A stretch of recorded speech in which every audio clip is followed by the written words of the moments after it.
Hello everyone. Let's see if it uploads. Let me check.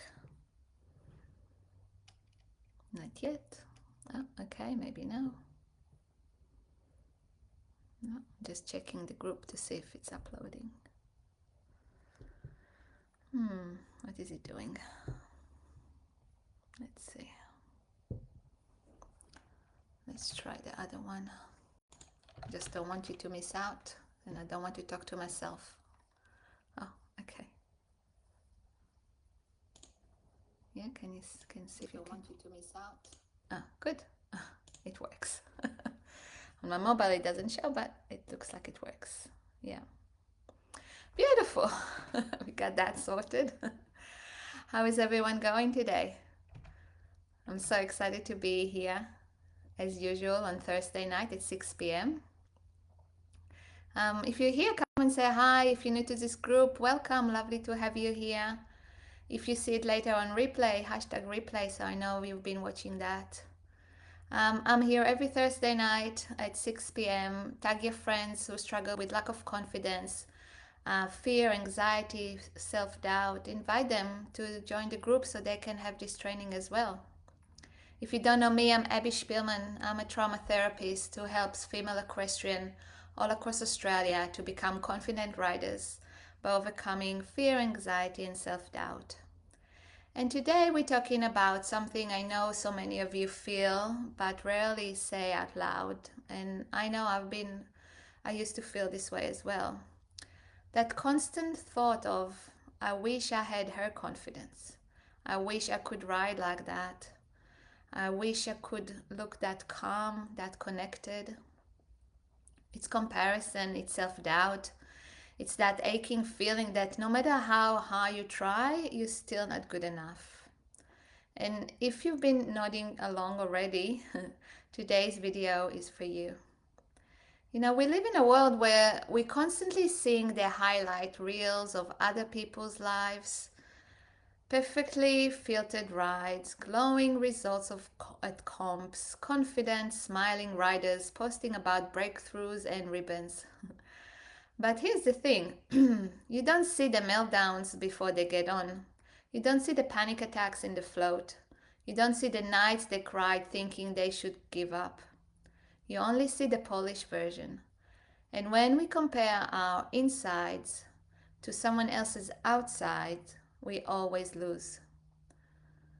Do you sometimes feel like everyone else seems to be progressing? Why am I still stuck? I look at other riders and think I'll never be that confident. That constant comparison creates a nervous system state of threat, not just mentally but physically, because feeling less than is felt in the body. It could be in a tight chest, a shallow breath, pressure, maybe even pressure behind the eyes. And let's talk why this happens. So if you grew up in environments where praise was rare, mistakes were criticized, or your efforts were dismissed, you learn to seek worth through performance. I have a client that always feels less than her sister, her brother, less worth in her work. And when we explore more deeply, she uncovered something quite powerful. While growing up, her parents often praised and pushed her siblings forward, but not her. They were encouraged and celebrated and supported. She, on the other hand, felt overlooked, always second best. That lack of recognition planted a belief in her that I'm not as capable, I'm not enough. And even now, as an adult, it quietly shapes how she sees herself, holding her back from fully believing in her potential, even though she's just as, if not more, capable than her siblings. So when you've been told, directly or indirectly, that you're not enough, your nervous system takes note. It stores the story as truth. And that's often the voice that shows up in moments of challenge or growth. And the voice says, who do you think you are? You're not good enough. But here's something else we see. The opposite can happen as well. if love, praise, or connection only came when you did well, your nervous system may have learned that success equals safety, that being perfect is the only way to be accepted. And so pushing yourself, people pleasing, or fearing failure becomes your default because it once kept you safe. So both patterns are actually forms of survival. So when you ride and things don't go perfectly, it doesn't just feel disappointing, it feels unsafe, like your worth is on the line, all based on old wiring. And when that wiring hasn't been updated, a small mistake in the saddle can spiral really quickly into I'm useless, I'll never be good enough, and why do I even bother?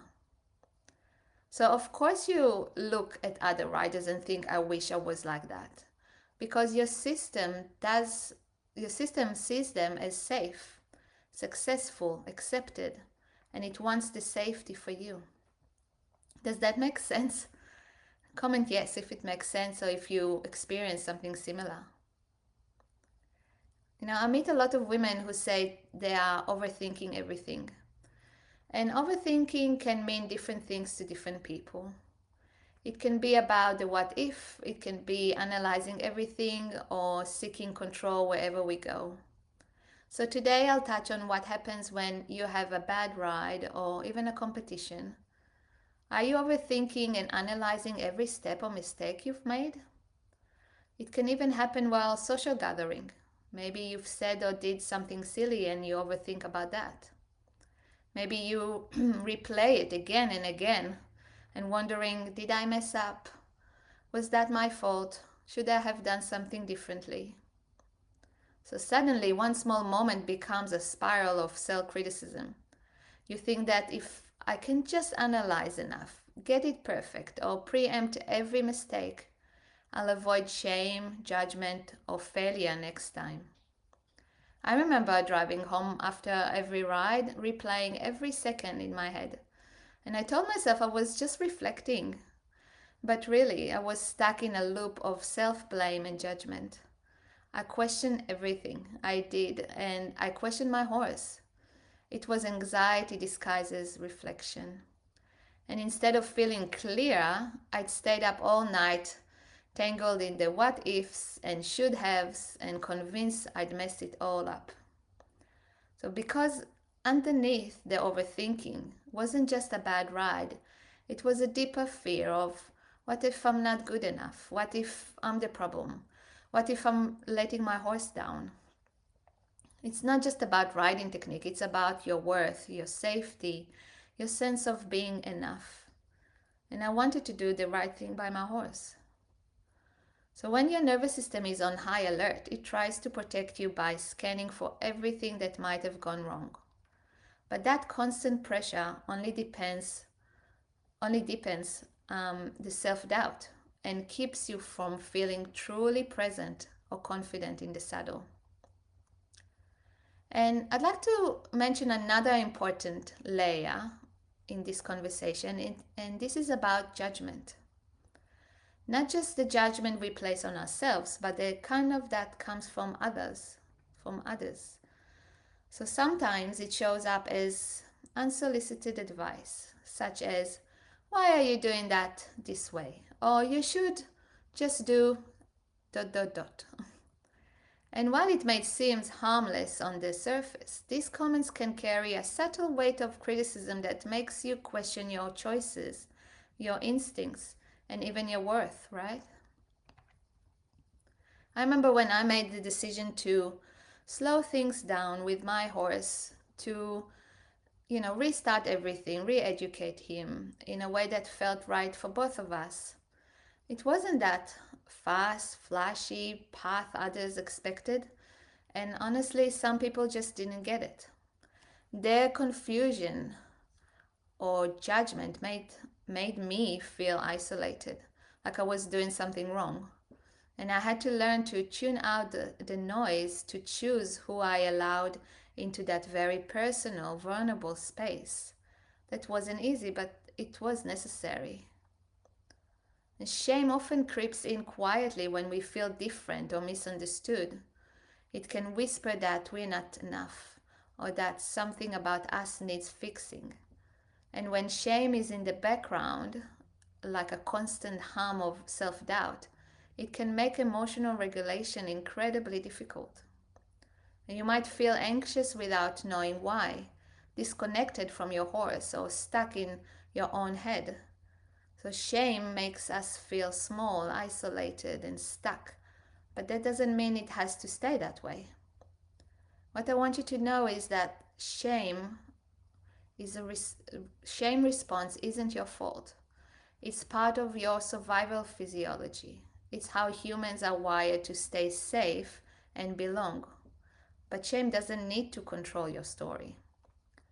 It can be worked with, gently explored, and resolved. And together we can unpack the layers beneath it, process the feeling safely, and bring your nervous system back to a place of completion where you can feel whole, steady, and grounded again. And I'd like you to remember that our horses don't need us to be perfect. They need us to be present. They need us to recover quickly, to stay open, to learn and adapt, not collapse into self-blame every time something doesn't go to plan. So if you find yourself spiraling after a mistake, here's what I want you to do. And remember, a mistake is information, not a verdict. And one rough moment doesn't cancel out your work, your growth. And self-trust is built by how we repair, not how we perform.